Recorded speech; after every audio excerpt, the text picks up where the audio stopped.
voudrais vous annoncer que Mme Laurence s'est cassée une cheville, puis elle ne pourra pas être avec nous aujourd'hui, mais sa grande amie Lison Robichaud, qui la connaît très bien, qui connaît son œuvre, a accepté de venir faire une présentation sur le livre de Laurence qu'elle connaît très bien. Alors, elle m'a demandé de présenter l'auteur d'abord, puis ensuite, elle va se présenter elle-même. Il y a peut-être beaucoup d'entre vous qui connaissez Laurence, mais je vais vous lire un petit texte pour vous mettre ça un peu en contexte. Je veux aussi vous dire que le Congrès mondial acadien va filmer la conférence, puis qu'elle va être sur le site web du CMA. Ça fait que si vous avez des amis qui ne peuvent pas venir, puis qui ils auraient aimé être ici, bien, ils pourront entendre la conférence sur Internet. Alors, je vous présente Laurence, qui est originaire de Saint-Quentin, au Nouveau-Brunswick. Elle a cumulé au cours de sa carrière diverses fonctions, tant au niveau universitaire, scolaire que ministériel et gouvernemental, influençant ainsi les apprentissages d'une clientèle nombreuse et diversifiée en éducation. C'est une pédagogue avertie. Cette professionnelle a su faire une différence notable dans le cheminement identitaire des personnes qu'elle a côtoyées sur le plan professionnel et personnel en démontrant un leadership et un engagement authentique. Son livre s'appelle « Les 4 saisons de ma vie », puis c'est un guide si vous voulez écrire vos mémoires. Alors, je vais laisser Lison vous en parler davantage. Et bonne conférence.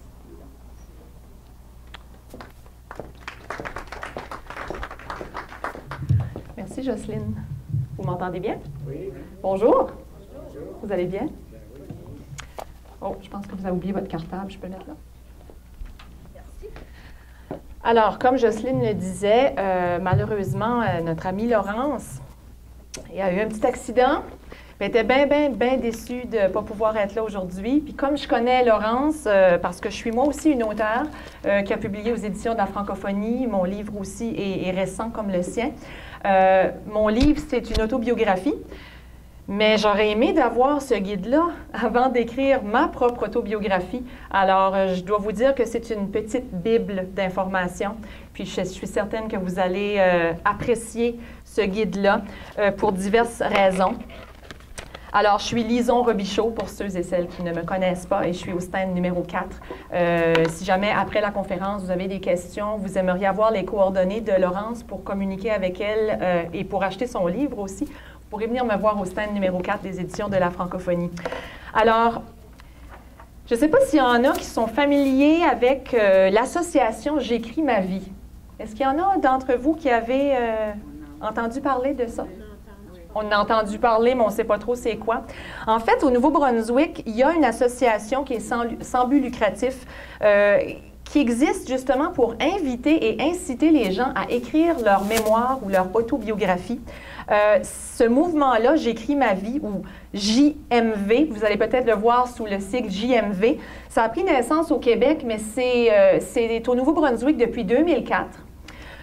Et c'est un mouvement qui se promène un peu partout en province. Notamment, il y a eu des conférences de données à Saint-Quentin, Grand-Sault, Tracadie, Shaila, Beresford, Richibouctou, Lamec, Chipagan, Saint-Léonard et Shediac. Alors, on est allé couvrir pas mal une grande surface de notre province avec les conférences J'écris ma vie. Et Laurence, elle s'est inspirée de ce mouvement-là pour écrire un guide. Et quand je dis un guide, là, step by step, étape par étape, c'est ce qu'on retrouve dans ce livre-là, Les saisons de ta vie. C'est paru aux éditions de la francophonie au mois d'avril dernier. Une très belle page couverture, puis je vais vous expliquer tantôt c'est quoi l'arbre avec les 4 saisons, qu'est-ce que ça représente. À la base, vous voyez un livre ouvert avec des racines, donc tout ça, ça a une signification. Cet ouvrage convient à toute personne, tout groupe ou toute institution qui désire s'engager dans un projet autobiographique. Mais la question se pose, pourquoi écrire sa vie? Je ne sais pas s'il y en a qui ont envie de me donner leur réponse. Qu'est-ce que vous pensez motive quelqu'un à écrire sa vie, d'après vous? Partager ses leçons de vie. Partager ses leçons de vie. Pour se connaître mieux. 2 excellentes réponses. Se connaître mieux. Il y a beaucoup de raisons. Je vais vous en énumérer quelques-unes. Ça peut être un loisir, parce qu'écrire, c'est un loisir. Le désir de se raconter. Le goût de témoigner d'une époque. la volonté de laisser une trace de son passage sur cette terre. Et celui-là, c'est mon préféré, je le trouve très puissant. Laisser un héritage pour sa famille. Alors, il y a de multiples raisons pour écrire ses mémoires. Quels sont les bienfaits de rédiger ses mémoires? Qu'est-ce que vous pensez que ça peut amener à une personne d'écrire ses mémoires? Y en a-tu qui veulent s'essayer? Il y a beaucoup de bienfaits. Mais je vais vous les dire, moi. Un détachement ou un laisser-aller de son passé. Un grand ménage de ses souvenirs. Une perspective différente des événements vécus. Vous savez, dans une famille, surtout des frères et sœurs, on a vécu avec les mêmes parents, on a vécu les mêmes choses, mais on n'a pas vu les choses de la même façon. On a chacun sa perception des événements. Une plongée dans ses souvenirs les plus intimes, une activité thérapeutique personnelle, un héritage pour ses enfants et sa famille, une découverte de soi, comme vous l'aviez dit, une fierté et un accomplissement personnel gratifiant. Et qui peut écrire, vous pensez? Toute personne qui peut penser, parler et se remémorer. Ça représente un très grand éventail de la population. Puis moi, je le dis moi-même quand je donne mes conférences pour mon livre, tout le monde a une histoire à raconter. Tout le monde pourrait écrire sa vie. Tout le monde, sans exception. Alors, le livre « Les saisons de ta vie » représente l'outil idéal puisqu'il vous donnera une direction, les conditions essentielles et les outils structurés pour y arriver. C'est réparti en 6, mais en fait, il y a 50 thèmes relatifs au vécu de tout individu, donc 50 thèmes. Les sujets sont simples, précis, actuels et faciles à développer. Et il y a 6 entités à ce livre-là. Le prélude à tes saisons, le printemps de ta vie, l'été de ta vie, l'automne de ta vie, l'hiver de ta vie et les constituants reliés aux 4 saisons. Et ce que je vais faire, moi j'ai envie de rendre justice pleinement à ce livre-là. D'abord, la page couverture, j'ai envie de vous l'expliquer. La page couverture est agrémentée d'un dessin inédit représentant les saisons colorées de la nature en analogie avec celle de la vie dans ses 4 phases. La sève provenant des racines qui donne la vigueur à l'arbre est représentée par l'encre qui immortalise les idées sur les pages du livre dont l'assise est son récit de vie. Et je vous demande ça comme ça, le printemps d'une vie. Qu'est-ce que vous pensez que le printemps d'une vie veut dire? C'est la jeunesse. Le printemps de ta vie, comme la nature qui se réveille au printemps et qui dévoile ses beautés, ta vie a pris naissance dans ton intériorité déjà habitée qui ne demandait qu'à sortir au grand jour pour se laisser apprivoiser, pour cultiver, nourrir et faire épanouir ta personne émergente. Et lorsque vous lirez Le printemps de ta vie, il y a 11 thèmes qui sont reliés, puis ils sont tous décrits. C'est tellement, tellement facile à comprendre, ce livre-là. C'est juste incroyable. Donc, les 11 thèmes reliés au printemps sont tes ascendants, ta parenté, ton père, ta mère, ta famille, ta naissance, ta petite enfance, ton adolescence, ta maison familiale et ton patelin. Donc, ça, c'est le printemps de la vie. Lorsqu'on arrive maintenant à l'été de ta vie, où est-ce que vous pensez qu'on se situe là, sur l'échelle de notre vécu? Oui, oui, oui, exactement, l'été de ta vie. Comme la nature qui s'épanouit à la chaleur de l'été, déployant ses splendeurs et ses beautés, la vie s'éclate, émerge et jaillit de la personne dont l'épanouissement prend son essor dans un élan d'indépendance et de liberté. 8 thèmes sont associés à l'été de ta vie. Ta jeunesse, toi en tant que jeune adulte, ta vie professionnelle, tes relations amoureuses, toi en tant que père ou en tant que mère, ta vie de famille et ton chez-toi. Ensuite, on arrive à l'automne de ta vie. Que pensez-vous qu'on fait à l'automne de notre vie? On récolte les fruits, C'est exactement ce que je voulais entendre. On récolte. On récolte les fruits de ce qu'on a apporté. Donc, l'automne de ta vie, la vie qui s'enracine profondément dans l'être de chaque personne, renouvelle constamment son intériorité créatrice et t'appelle et et rappelle son appartenance à la terre fertile construite par ses efforts au quotidien. Cette vie accueille la récolte en cette saison colorée qu'est l'automne.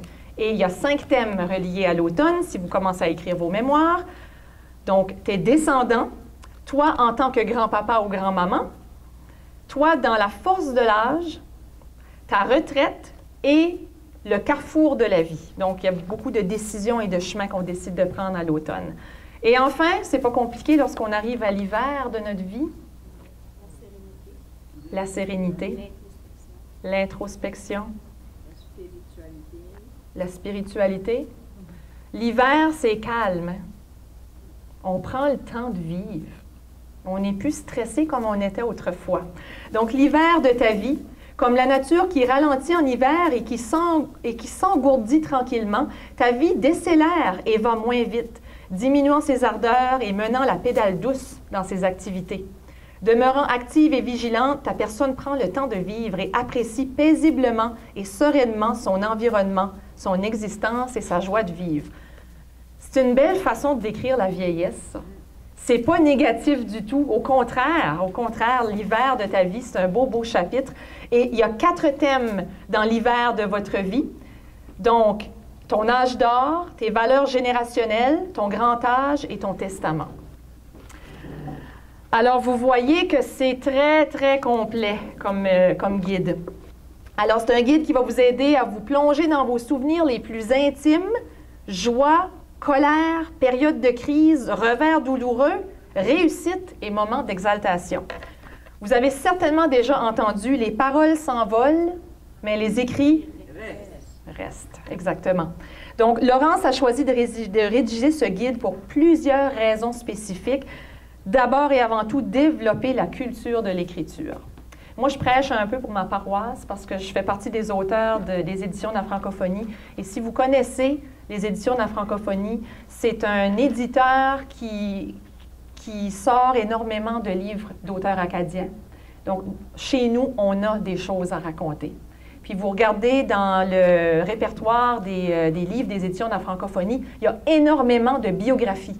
Il y a énormément d'hommes, de femmes, jeunes, moins jeunes, qui ont eu des parcours différents, soit sur le plan personnel ou sur le plan professionnel, et qui ont décidé de raconter leur histoire. Donc, il y a une autre chose qui faisait que Laurence voulait écrire ce livre-là, et moi, je sais que les gens du Madawaska, du nord-ouest du Nouveau-Brunswick, sont excités d'avoir le Congrès mondial acadien qui aura lieu l'année prochaine. Bien, le Congrès mondial, on le sait tous, c'est une vitrine extraordinaire sur les familles. Puis, il y a peut-être des gens qui vont vouloir écrire l'histoire de leur famille en vue du CMA. D'ailleurs, c'est le Congrès mondial acadien qui a approché Laurence pour donner cette conférence. C'est pour vous dire à quel point c'est important. C'est aussi pour fournir un guide pour les groupes d'écriture comme J'écris ma vie. Et d'ailleurs, si ce groupe-là passe dans votre région, allez-y.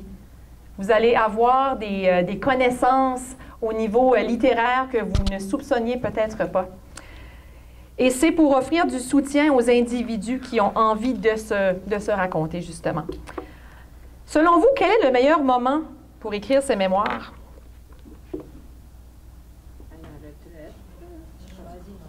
Oui, oui. Moi, je vous dirais que c'est aujourd'hui. Aujourd'hui. Il ne faut pas attendre, parce qu'il y a des risques à attendre. De très grands risques. Donc, je vais vous parler de ces risques-là tantôt. Et là, vous vous dites, OK, bien moi, je veux écrire mon livre, je veux écrire ma vie. Ou vous pouvez même écrire la vie de quelqu'un d'autre. Moi, j'ai une jeune dame qui est venue hier au kiosque des éditions, puis elle a dit, moi, je suis en train de recueillir l'information pour écrire l'histoire de la vie de ma grand-mère. Elle dit, je suis allée chez elle, j'ai amené une petite enregistreuse, puis je lui pose des questions, puis elle dit, j'ai envoyé des emails à tous les membres de ma famille leur demandant « Quelles questions voulez-vous que je pose à mes mères? » Puis elle dit « Les questions vont dans tous les sens. Les questions autant au niveau personnel qu'au niveau professionnel, qu'au niveau familial. Donc, ça, c'est aussi une chose qu'on peut faire, écrire pour quelqu'un d'autre. Et il y a des gens qui disent « Oui, bien moi, je veux écrire mon livre, mais je n'ai pas envie de publier. » Mais il n'y a personne qui vous oblige à publier. Vous pouvez léguer ça pour vos enfants, pour vos petits-enfants. Vous pouvez l'écrire pour vous. simplement pour vous, ou vous pouvez choisir, comme moi je l'ai fait, de le publier chez un auteur, chez un éditeur. Et justement, Laurence s'est fait un devoir de même donner l'explication si vous voulez vous préparer pour l'édition de votre livre. Moi, quand j'ai écrit mes mémoires, je n'avais pas ce guide-là. Je n'avais aucune idée comment est-ce qu'on a envoyé un manuscrit. On envoie tout ça en papier, électronique. Qu'est-ce qu'on écrit? Combien de pages? C'est moi qui fais ma page couverture? Des questions à ne plus finir. Mais si j'avais eu ce guide-là, ça m'aurait facilité le travail un petit peu. Donc, si vous choisissez d'aller vers l'édition, Laurence explique l'importance de la page couverture. Puis la page couverture, ça peut être une photo, ça peut être un dessin, ça peut être une image, ça peut être une peinture, ça peut être ce que vous voulez, mais c'est important que la page couverture reflète le sujet de votre livre, évidemment. Le titre aussi. Il y a des gens qui pensent au titre avant d'avoir écrit le livre. Moi, je vous dirais, faites attention. Soyez prudent lorsque vous choisissez votre titre. Laurence dit, le titre doit être bref, simple et représenter l'idée générale évoquée par les écrits. Avant de prendre la décision finale concernant le titre, il est important d'en essayer quelques-uns par écrit et oralement aussi, et d'y penser pour quelque temps afin de faire un choix éclairé et définitif. On veut que le titre rende justice à notre livre. Donc, Laurence explique aussi qu'est-ce que la dédicace, qu'est-ce que les remerciements, comment est-ce qu'on fait nos remerciements, l'avant-propos, la préface, l'introduction du livre, l'appendice s'il y en a une, l'index s'il y en a un, la bibliographie, la table des matières, les photos si vous voulez en inclure, la mention du droit d'auteur. Donc, vraiment, pour la personne qui a zéro connaissance au niveau de l'édition, c'est une sacrée belle façon de commencer. Donc, elle nous donne presque ça tout cuit dans le bec. Quand on vient au monde, on reçoit le livre de sa vie, dont le nombre de pages en est déjà déterminé, mais les pages sont blanches. Et il revient à chaque personne de les écrire sur un plan déterminé. Les expériences vécues et les gens rencontrés en façonnent le contenu. Je vous disais tantôt qu'il peut y avoir des conséquences néfastes à attendre avant d'écrire. Pensez-vous à des idées de qu'est-ce qui pourrait être une conséquence néfaste à attendre? La maladie, la mortalité. La mortalité. On est là aujourd'hui. Je ne sais pas si on sera là demain. La maladie aussi peut nous empêcher d'écrire. Donc, n'attendons pas que les événements néfastes, notamment la maladie, la perte de ses facultés, la mort, etc., surviennent pour empêcher l'exercice de se raconter. Trop de gens ont